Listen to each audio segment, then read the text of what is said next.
I'm going inside. I'm not. Don't wait. Come here. Why check your? We're checking your freaking oil, and you take your medicine. Not doing this. No, because this is.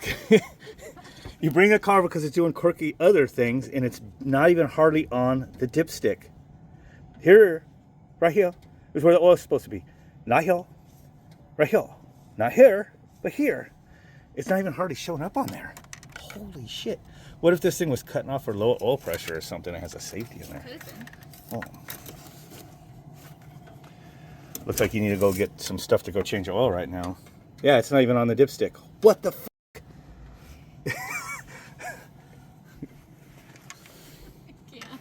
You are in trouble. Do you not have any fucking oil? You just throw it Oh, of course I have oil.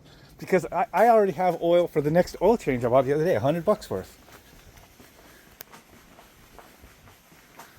I already have a filter and 10 quarts of oil lined up for the Grand Cherokee. Good for you. And we have the extras all up there. And I always tell you, hey, when's the last time you checked your oil? Oh, changed the oil. I told you I was. Didn't razor like that. I have quite a bit of oil, but this is some stuff that's been sitting up there for a long time. It is good oil, Motorcraft 5W20 synthetic blend. It looks like there's about a quart in each one, almost a quart in this one. So we'll put the 2 quarts in there and then check the dipstick and see where it is. All right, now let's see where it is after 2 quarts. Hopefully it's up there. It is. What the fuck? It's still below the crosshatch. I'm going to let it sit for another second to drain down in there. I'm going to check it again. Might need another quart. All right. Checking it again. Yeah, it's still below the crosshatch. Yeah, about a quarter of an inch or more. I'll put 1 more quart in there. My top shelf up there had a whole bunch of partial oil containers, so there's a little over half a quart here. More of that synthetic blend. Used to run this pretty religiously in the Escape, and then the F-150 until I converted over to the Pennzoil Ultra. It is recommended by Ford Tech Local and others. Just Ford engines like that stuff. Okay, I'll open that. Oh, a little over half a quart. Brings it up to the bottom of the crosshatch, which won't look so bad. Yeah, it's just getting into the crosshatch now. So what was that, 2.5 quarts? Low. 3 quarts low if you count where it probably takes to get it normally full out of the 5 quarts it holds. Wow. Didn't learn your lesson from the last 2 cars. The only one you didn't blow up was the Mustang, which I had a turbo on and everything before you got to drive it. You blew the head gasket. Yeah, but it still ran with stop leak until you got rid of it when you got this. And I told the buyers too that it had a blown head gasket and they were fine with it. Well, so anyway, I've been having the key on, lights are on, the blower motor and everything's running. They're trying to run the battery voltage down just in case you had like a voltage issue. 12.28 it still says. She says first thing in the morning it kind of hiccups and does a weird thing, and then till it won't accelerate no more and says put it in park. What does it say? Put it in park and then drive? Put it into gear. Yeah, And so I don't think it no longer accelerates as if it thinks I'm not in drive. It thinks I'm in neutral or park. so. You put it in park and in gear and then it drives away. No, I put it in park and I go to put it in gear. Message displays again, so I have to turn my car off, turn it back on, and it does not start up right away. It struggles to start, and then after that, it's fine. And this is only first start right when you first leave your house and come like the first stop sign or so? In the mornings. In the afternoons, it's hit or miss, but it always happens in the I morning when it's thought cold. maybe she had a battery cell going or whatever to where in the mornings when it's cold it's messing up. So I just tightened all the grounds, and even though they tightened these and I tried to tighten these some more, I could still kind of turn it by hand, so I did an old trick. People might talk shit, but you put a screw in there like that, it makes these tight as hell. So... and it just messes with the lead that's on the battery, so no harm, no foul. Keep this in here for checking your oil. I'm gonna let it run the battery down a little bit more, and then we'll start it up and drive it again just to kind of see if it does it. And also it'll have some more oil because it did make a weird knock sound every time we accelerated from low speed, but it did sound more like that detonation sound maybe you get when you have the low RPM. And it first hit the throttle, you get that load, and if you have crappy low octane fuel or whatever, like detonation, It has just it for a second and it would go away. And this Hemi does that a little bit. Of course, it's a more recognizable detonation sound. So I've been just putting super leaded in it, and it doesn't do it. So it just makes it more expensive to drive. So I just got back in at 12.2. I just thought I'd turn up the blower, which we should have done a while back. So we're just got key on, not running.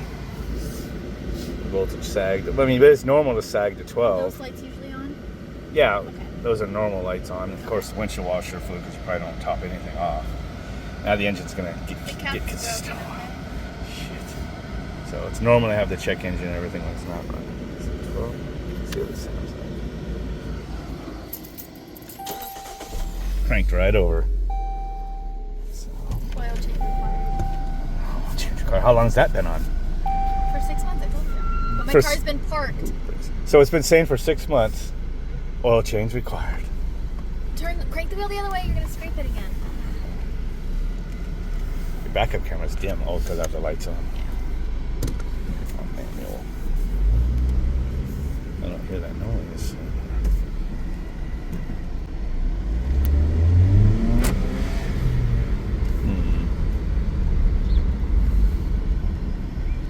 Here so you can hear the echoes. Turn the fan down. Low load, I was hearing like that little ping detonation. It sounded almost like a rattle. Oops, I just hit the wrong button on this thing. Uh-oh. I lose my... Maybe I'll move right here, Dad. Did I lose mine? Watch this thing went sucking air when you were coming to a stop and going again. That would be horrible. Well, I don't know if that would make it shut off unless it stopped on oil pressure safety. Yeah, but it's interesting that the command it asked for was me to put my car into park and then back into gear. Yeah. But yeah, there was no acceleration, so the car was not. Well, it shut it. Yeah. But it was still running though, huh? Yes, it would still run until I turned it off, and then it would struggle to start when it initially did not struggle to start. It only struggled to start after I turned it off because of the command. I don't know. Forums told me that it was a battery issue. It could be, and I just tightened it. Yeah, or if and that would mess up lots of sensors and stuff if you have like a, the voltage is spiking like that, or dropping, or battery out of circuit.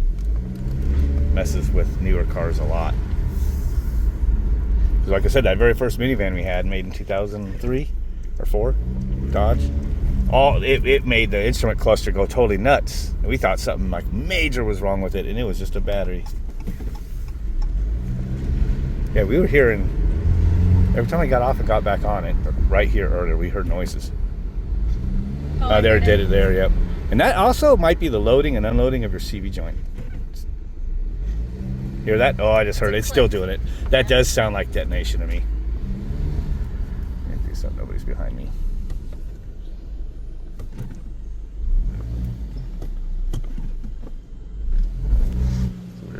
Hesitation in transmission right there. Yes, there's a lot of hesitation in the transmission. We got a car coming up. Yeah, it's not clunking. I would still just assume that's just probably a little bit spark knock detonation, which cars can do. Keys are cute. Yeah, that noise is still there, just very subtly. So. Yeah, hopefully it wasn't sucking air on the oil then. And if it were? Hopefully you just had some. The battery cables did turn by hand, even though they were tight. So shoving those 2 screws in there probably secured them. Maybe that's all that was going on. Was in the first thing in the morning when your battery is lowest and everything. Maybe it's all it is. Can I ask a question?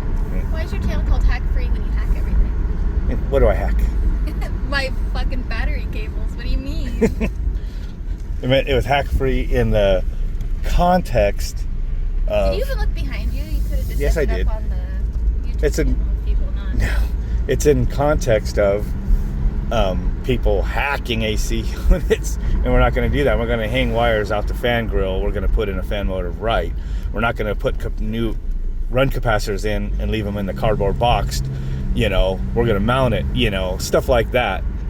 Then there's a different context of hacking, which I do, But that's like, we're gonna like, we're gonna take this and modify this or whatever. And there is a lingo for hack on that. And I thought about that sometimes, but the channel name is the channel name since 2008, and that's what it's gonna be.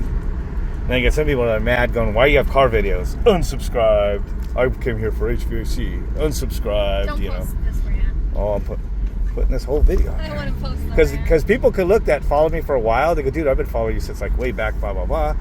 Oh, yeah, I remember when your daughter had that Power Wheels and you put all the batteries in. Well, that daughter is 17 now when she was like 3 or 4 when I did that. Hey, you did that to my Power Wheel. And Yeah, it was way back before I even moved down 29. here. That was in...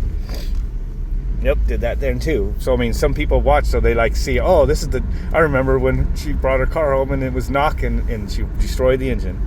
Oh, I remember when her other car blew smoke out on the exit right when she went to get to the dealership, and it did. It made it half a mile from the dealership and blew the engine loose. We put stop leak and tried to drive it over there. I think this is just kind of a reflection of you, isn't it? No, because you did those things. And now, here's the same daughter. Oh, in her third car. I just have bad luck. And she, cars. bad luck, I not just have bad adding luck. oil or changing your oil is not Dad, I bad told luck. you I needed an oil change every time I came over. Yeah, I said, okay, go get the oil and stuff so you can do it. And then did you do it? No, I work from home now. Shame. Oh, no, we should have. Yeah, sleep right here. All right. Let's see what we do. I guess that's that. She'll see how it runs. Further, let me know over the next couple days. And I was watching live data. I touched something in here, and now I don't even know where I'm at on here. But I didn't have a license for this car anyway. Just had it for my Grand Cherokee. So, oops. Anyway, we'll figure that out later. Catch you guys later.